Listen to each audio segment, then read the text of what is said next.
बिस्मिल्लाहिर्रहमानिर्रहीम। बेटा आज क्लास 9 में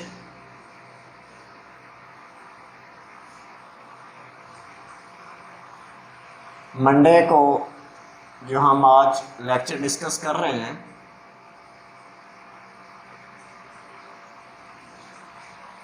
उसका टॉपिक नेम है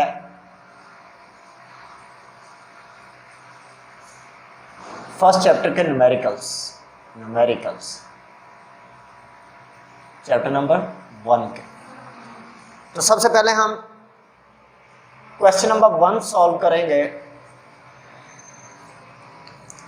क्वेश्चन नंबर 1 में आप अपनी बुक्स पे देखें, उसने स्टेटमेंट दी है sulphuric acid is the king of chemical. आपने 8वीं क्लास में पढ़ा हुआ है कि sulphuric acid king of chemical है। If you need 5 moles of sulphuric acid, so इसका मतलब कि गिवन डाटा में आप 5 मोल्स लिखें सल्फ्यूरिक एसिड के। गिवन डाटा में सबसे पहले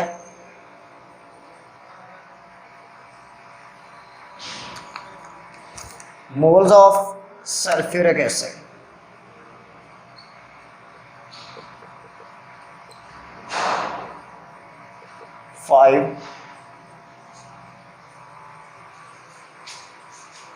for a reaction how many grams of it will you weigh? required data क्या है?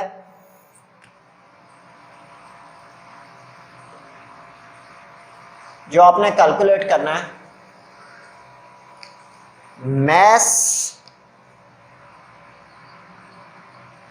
of H2SO4, ये आपने फाइंड आउट करना है। देखें, जब मैस कैलकुलेट करना है मोल्स से तो इसके लिए फार्मूला क्या लगेगा? मोल मैस कैलकुलेशन। फार्मूला क्या होगा? मोल बराबर होते हैं given mess divided by molar mess. तो चूंकि हमें मैस दिया नहीं गया बल्कि फाइंड आउट करना है, इसलिए आप गिवन मैस की जगह अननोन मैस लिख सकते हैं। और ये मोलर मैस इधर डिवाइड हो रहा है, इधर आके क्या हो जाएगा? मल्टीप्लाई हो जाएगा। So moles multiplied by molar mass will be equal to unknown mass, यानी कि जो 5 मोल्स का मैस बनेगा उसके मैस के बराबर होगा। मोल्स की जगह पे आपने 5 लिख लिया, लेकिन मोलर मैस आपको मालूम नहीं है। मोलर मैस आप फाइंड आउट कर सकते हैं सल्फ्यूरिक एसिड का, molar mass of H2SO4।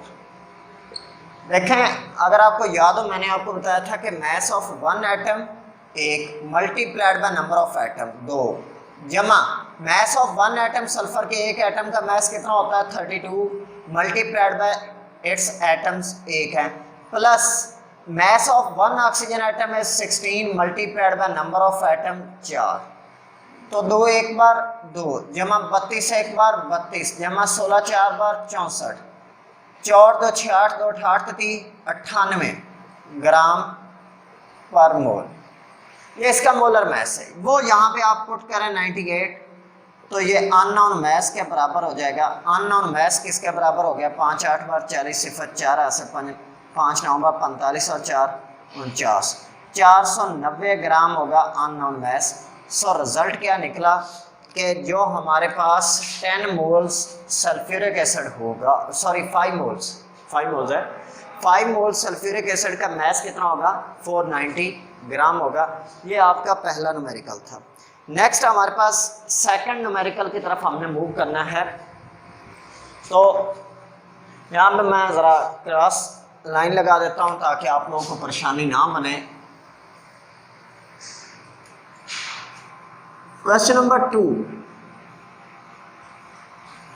Important है।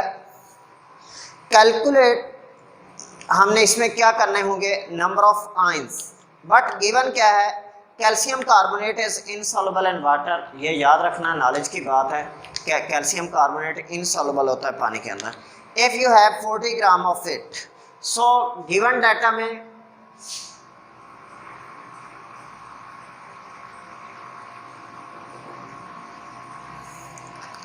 Given mass of calcium carbonate,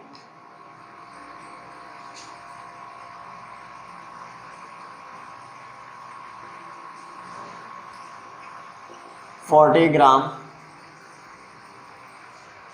how many calcium and carbonate ions are present? हमने रिक्वायर्ड डाटा हमें क्या है,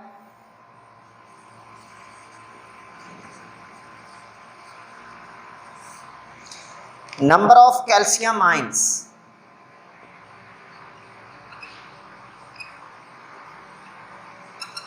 इसके लिए याद रखिएगा फार्मूला क्या होगा कि number of formula units multiplied by एक फार्मूला यूनिट से कितने कैल्शियम आयन हासिल होते हैं, number of calcium ion in one formula unit. इसी तरह हमने चूंकि नंबर ऑफ कार्बोनेट आयंस भी फाइंड आउट करने हैं, उनके लिए फार्मूला क्या होता है, number of formula units multiplied by number of carbonate ions in one formula unit.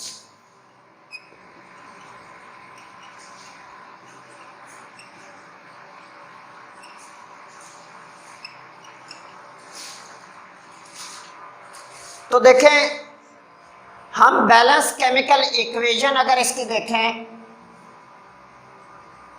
तो कैल्शियम कार्बोनेट जब आयोनाइज होगा तो उससे हमें calcium ion plus carbonate ion हासिल हुए। According to balance chemical equation एक फार्मूला यूनिट से हमें एक कैल्शियम आयन और एक कार्बोनेट आयन हासिल हो रहा है। सो यहां पे आप पुट कर सकते हो एक मल्टीप्लाइड बाय, फार्मूला यूनिट्स आपको नहीं दिया गया, आपको मैथ दिया गया। इसी तरह कार्बोनेट आयन भी एक बना है, वो भी आपने एक लिख लिया मल्टीप्लाइड बाय, फार्मूला यूनिट्स आपको नहीं दिया गया, आपको मैथ दिया गया। Formula unit mole particle calculation है।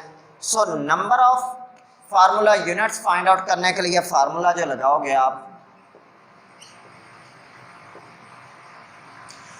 वो मोल पार्टिकल कैलकुलेशन होगी। उसके मुताबिक आप कहोगे कि moles multiplied bye Avogadro's number, क्योंकि आपने पढ़ा था मोल्स बराबर होते हैं number of particles divided by Avogadro's number. चूंकि आपने पार्टिकल फाइंड आउट करने, एवोगैड्रोस नंबर इधर जाके मल्टीप्लाई हो जाएगा तो आपके पास फार्मूला यूनिट्स आ जाएंगे।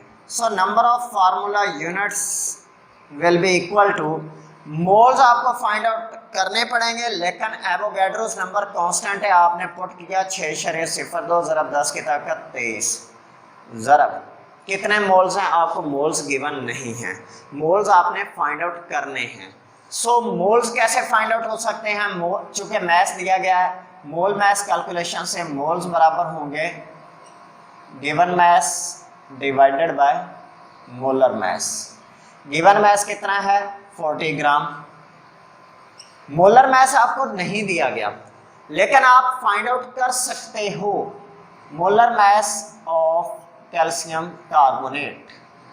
एक कैल्शियम का मैथ 40 होता है, कितने कैल्शियम है, 1 जमा 1 कार्बन का 12, कितने कार्बन है, 1 जमा 1 ऑक्सीजन का 16, कितने ऑक्सीजन है 3। तो 40 एक बार, 40 जमा 12 एक बार, 12 जमा 16 3 बार, 48, 48 दो 50 10 60 40 100, 100 ग्राम पर मोल इसका मोलर मैस है। सो आप 100 से डिवाइड कर दोगे तो हमारे पास 0.4 मोल्स आ जाएंगे। अब जितने मोल्स आए हैं 0.4 वो आपने यहाँ पे पुट किए तो आपके पास फार्मूला यूनिट्स आ गए। आप इसे कैलकुलेटर पे सॉल्व करें कि 6.02 multiplied by 10 rays power 23 multiplied by 0.4 तो आपके पास जवाब आएगा 2.408 2.408 ज़रब 10 की ताकत 23।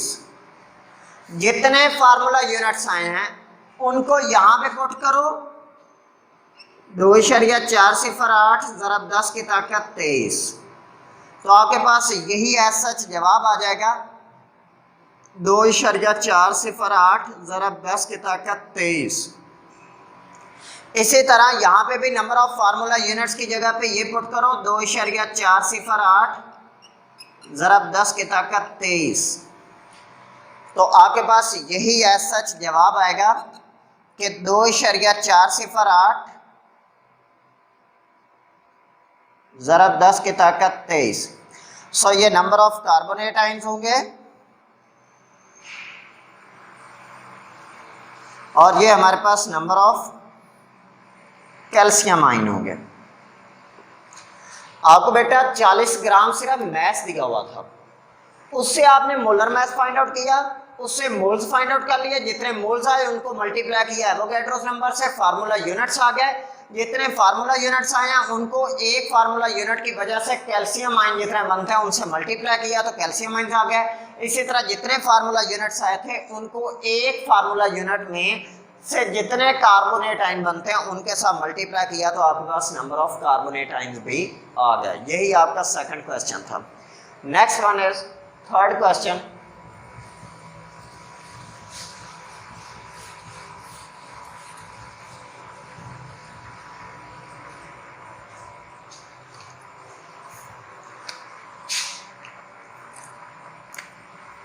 क्वेश्चन नंबर 3, इसमें वो कह रहा है कि if you have 6.02 multiplied by 10 to the power 23 ions of aluminium, given data क्या है?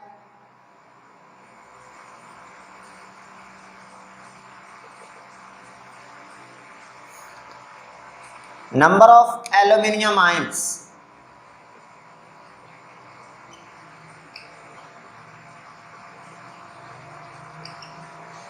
(6.02 multiplied by 10 to the power 23). How many sulfate ions will be required to prepare aluminium sulfate? हमारी product क्या है?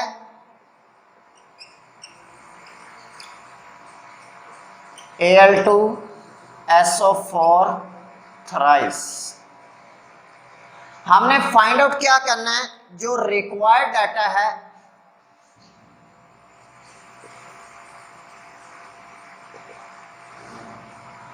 नंबर ऑफ सल्फेट आयंस हमने find out करने हैं।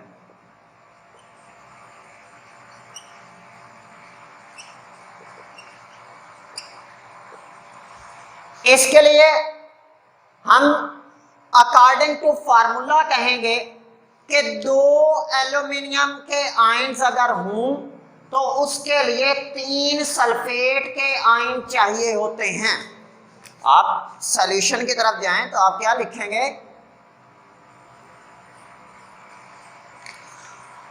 According to formula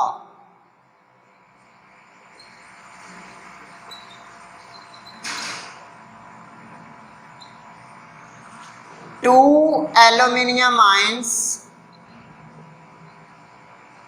require sulphate ions. 2 को 3 sulphate ion चाहिए।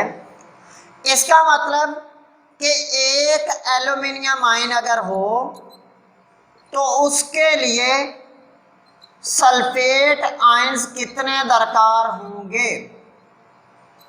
तो देखिए ये 2 इधर मल्टीप्लाई हो रहा है, इधर आके डिवाइड हो जाएगा 3/2। इसका मतलब 1.5। अब हमारे पास एक एल्यूमिनियम आयन नहीं बल्कि 6.02 ज़रब 10 की ताकत 23 आयंस मौजूद हैं।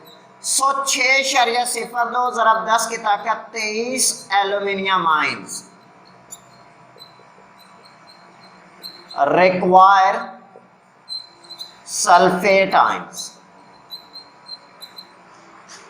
आप अगर इस साइड पे एक के साथ 6.02 ज़रब 10 की ताकत 23 को मल्टीप्लाई किया है तो इधर भी मल्टीप्लाई कर दें तो हमारे पास जवाब कुछ यूं बनेगा 1.5 ये वाला आ गया ज़रब 6.02 ज़रब 10 की ताकत 23। तो आप इसे कैलकुलेटर पे हल करें तो 6.02 ज़रब 10 की ताकत 23 ज़रब 1.5, तो ये जवाब आएगा 9.03 ज़रब 10 की ताकत 23। सो इतने सल्फेट आयन हमें रिक्वायर होंगे। क्लियर हो गया बेटा। उसके बाद न्यूमेरिकल नंबर 4 हम देखते हैं। Calculate the number of molecules in the following. आपने number of molecules find out करने हैं। क्वेश्चन नंबर 4, इसमें ए पार्ट मैं करवा देता हूं, बाकी आप लोगों ने खुद करने होंगे। 16 gram of carbonic acid, given data में क्या है,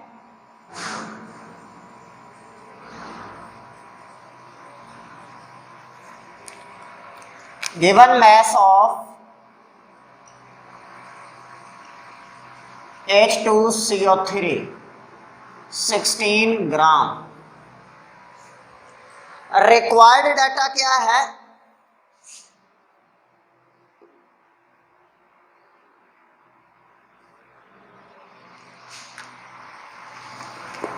number of molecules of H2CO3। उसके लिए फार्मूला क्या लगेगा, moles multiplied bye Avogadro's number. आप एवोगैड्रोस नंबर तो कांस्टेंट है, एज सच पुट कर देंगे 6.02 ज़रब 10 की ताकत 23, लेकिन मोल्स आपको मालूम नहीं है। पहले मोल्स फाइंड आउट करोगे। मोल्स फाइंड आउट करने के लिए given mess divided by molar mess करोगे। गिवन मैस की जगह तो आप 16 पुट कर दोगे, लेकिन मोलर मैस आपको मालूम करना पड़ेगा।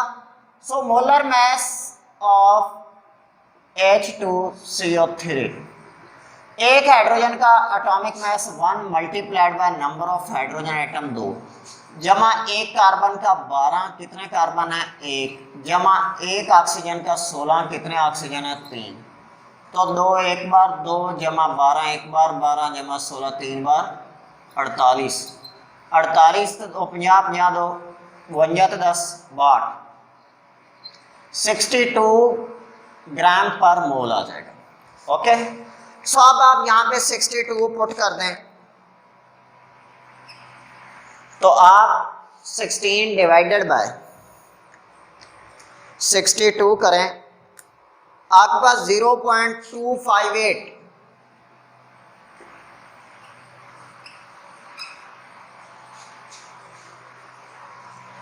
इतने मोल्स आ जाएंगे। जितने मोल्स आए हैं मॉलिक्यूल्स फाइंड आउट करने के लिए इस फार्मूले में कीमत दर्ज कर दें 0.258 को जब मल्टीप्लाई किया हमने 6.02 मल्टीप्लाइड बाय 10⁻⁻23, तो हमारे पास जवाब आ जाए 1.55 ज़रब 10 की ताकत 23, 1.55 ज़रब 10 की ताकत 23 मॉलिक्यूल्स होंगे। Number of molecules of H2SO4, अगर सॉरी H2SO4 नहीं है बेटा, कार्बोनिक एसिड है H2CO3। अगर 16 ग्राम आपको कार्बोनिक एसिड के दिए गए हैं तो उसमें मॉलिक्यूल्स की तादाद होगी 1.55 मल्टीप्लाइड बाय 10⁻23। ये बेटा आपका आज का लेक्चर है। इसमें याद रखिएगा आपने हर तरह के न्यूमेरिकल के एक एक एग्जांपल सॉल्व करके मुझे पिक बना के सेंड करनी है। मिसाल के तौर पे पहले न्यूमेरिकल में मोल्स दिए हुए थे, 5 मोल थे सल्फ्यूरिक एसिड के थे, आप 2 मोल रखें 3 मोल रखें, सल्फ्यूरिक एसिड की बजाय कंपाउंड चेंज कर लें, आप फास्फोरिक एसिड कर लें, नाइट्रिक एसिड कर लें, सोडियम हाइड्रोक्साइड कर लें, वट एवर कोई भी कंपाउंड कर लें और कोई भी मोल्स की तादाद उसकी और उसका मैथ फाइंड आउट करके आप लोगों ने मुझे सेंड करना है। आपके सेकंड न्यूमेरिकल में कैल्शियम कार्बोनेट का मैथ दिया गया था, आप उसकी जगह किसी और कंपाउंड का दिया गया मैथ रखें, मिसाल के तौर पे सल्फ्यूरिक एसिड का रख लें, कार्बोनिक एसिड का रख लें आप उसकी जगह पोटेशियम कार्बोनेट का रख लें, आप उसकी जगह पोटेशियम फ्लोराइड का रख लें, और उसके अंदर मौजूद आयंस की आपने तादाद इसी तरह कैलकुलेट करके मुझे सेंड करना होगी। फिर तीसरे न्यूमेरिकल में आप लोगों ने एल्यूमिनियम आयंस फाइंड आउट किए हैं, दिए गए थे सॉरी, और सल्फेट आयन फाइंड आउट किए एल्यूमिनियम सल्फेट प्रोडक्ट के लिए। आपने इसी तरह एल्यूमिनियम की जगह कोई और आयन, लेट्स सपोज आप पोटेशियम आयन करते हो और उससे पोटेशियम कार्बोनेट प्रोडक्ट आपने बनानी है, तो अगर पोटेशियम आयन की मकदार 6.02 तक का 23 की जगह आपने चेंज करके कोई और वैल्यू लिखनी है, पोटेशियम आयन इतने गिवन है, कितने कार्बोनेट चाहिए होंगे वो इसी तरह फार्मूला के अकॉर्डिंग आपने हल करना है। और नंबर 4 पे आपको इसी तरह कोई और कंपाउंड आपने लेना है, उसके वैल्यू आपने 16 के अलावा कोई और लेनी है, उससे आपने मॉलिक्यूल्स की तादाद फाइंड आउट करके भेजनी है। अगर आप लोगों ने ये कर लिया तो इसका मतलब मैं समझूंगा कि आपने प्रॉपर न्यूमेरिकल्स को सॉल्व किया है, आप फार्मूला उस पर ग्रिप आपकी हासिल कर चुके हैं। तो उम्मीद करता हूँ कि आप तावन करेंगे। बहुत शुक्रिया बेटा, अल्लाह हाफिज़।